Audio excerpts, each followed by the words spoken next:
under the IBC. This is a change which we are going to make, that any debt which is incurred or indebted situation that comes up for companies because of coronavirus, they shall not be included in the category of default.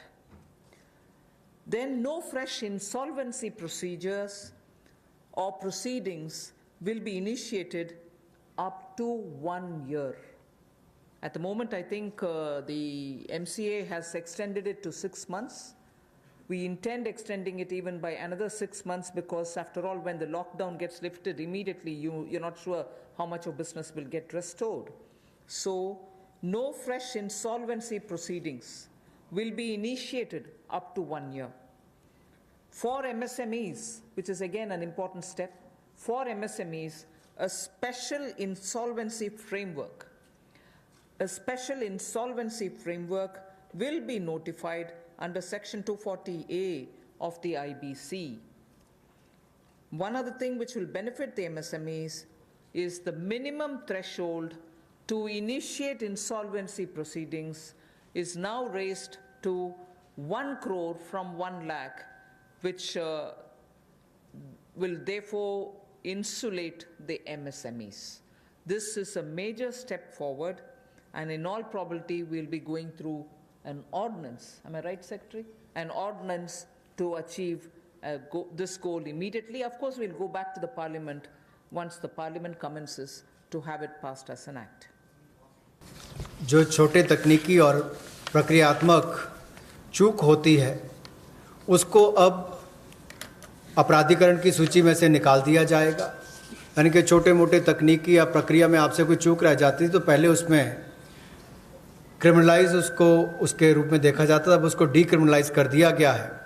जैसे आपने CSR की reporting में कई कमी रह गई या आपकी बोर्ड रिपोर्ट में छोटी मोटी कमी रह गई, फाइलिंग के समय डिफ़ॉल्ट हो गया, AGM की होल्डिंग में थोड़ा डिले हो गया, तो अब इन सबको से बाहर कर दिया गया है ताकि इसको उसमें अपराधीकरण की सूची में ना रखा जाए। एक और बड़ा बदलाव जो है, जो कंपाउंडेबल ऑफेंसेस थे उस सेक्शंस में भी बड़ा बदलाव लाया गया है। उस पर मेजॉरिटी में से पहले केवल 18 सेक्शंस को इंटरनल एडजुडिकेशन मैकेनिज्म के रूप में देखा जाता था, उसके अंतर्गत लिया जाता था, अब उसको बढ़ाकर 58 कर दिया है।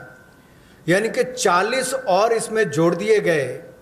अब इन सबको कंपाउंडेबल ऑफेंसेस के रूप में नहीं देखा जाएगा, इसको इंटरनल एडजुडिकेशन मैकेनिज्म में लिया जाएगा और जो रीजनल डायरेक्टर है उसकी पावर्स को भी बढ़ा दिया गया है।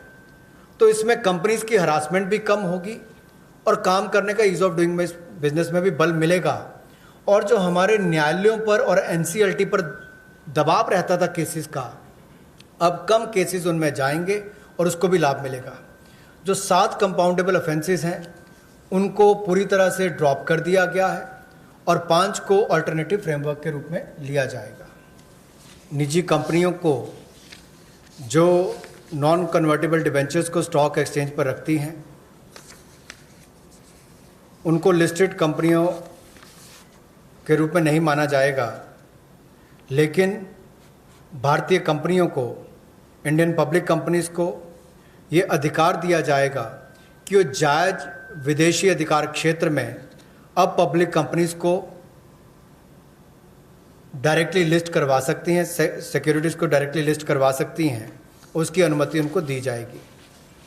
भारत और दुनिया में पिछले कुछ दशकों में बड़े बदलाव आए हैं, इसलिए पब्लिक सेक्टर एंटरप्राइजेस को लेकर भी एक नई नीति की आवश्यकता है, जिससे हम ये तय कर पाएँ कि एक लिस्ट हो जहाँ पर स्ट्रैटेजिक सेक्टर्स हमारे जो हैं उनको तय किया जाए, ताकि जो हमारे सरकारी उपक्रम हैं उनके बारे में क्या क्या निर्णय किए जा सकते हैं। ये जो लिस्ट स्ट्रैटेजिक सेक्टर्स की बनेगी, इसको पब्लिक इंटरेस्ट को, यानी कि जनहित को, राष्ट्रहित को और राष्ट्रीय सुरक्षा को ध्यान में रखते हुए बनाया जाएगा और इससे बाहर जो कंपनियां रह जाएंगी उनको प्राइवेटाइज करने के अवसर दिए जाएंगे, जहां पर प्राइवेट प्लेयर्स आकर आ सकते हैं। चाहे इनके मर्जर्स की बात हो, विलयीकरण की बात हो, वो भी किया जा सकता है, इनकी कैपेसिटी बिल्डिंग के लिए भी। और पीएससीज को प्राइवेटाइज करने के लिए समय पर, जब उचित समय होगा बाजार को देखकर कि कब इसका निजीकरण करना चाहिए, मार्केट के हालात और प्रशासनिक साध्यता को देखकर जनहित में वो भी लिया जाएगा।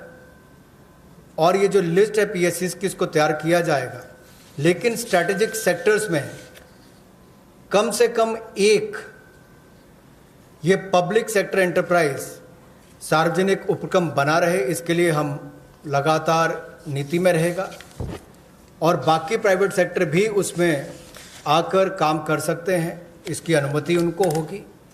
तो कुल मिलाकर जब विलय कर, जैसे हमने बैंकों को 4 को 1 कर दिया, तो उनका जो वेस्टफुल एक्सपेंडिचर है वो भी कम होता है। 4 दफ्तरों की बजाय 1 दफ्तर में चलेंगे, 4 सीईओज़ की बजाय 1 चाहिए होगा। उसी तरह से उनके खर्चे कम करके उनको मुनाफा भी आता है और लोगों को भी सुविधाएं ज़्यादा मिलती हैं। तो इनको चाहे प्राइवेटाइज करने की बात हो, मर्जर करने की बात हो या किसी होल्डिंग कंपनी के अंतर्गत लाने की बात हो, ये सारी रिफॉर्म्स उस दिशा में की जाएंगी ताकि हमारे सार्वजनिक उपक्रम अच्छा कर सकें।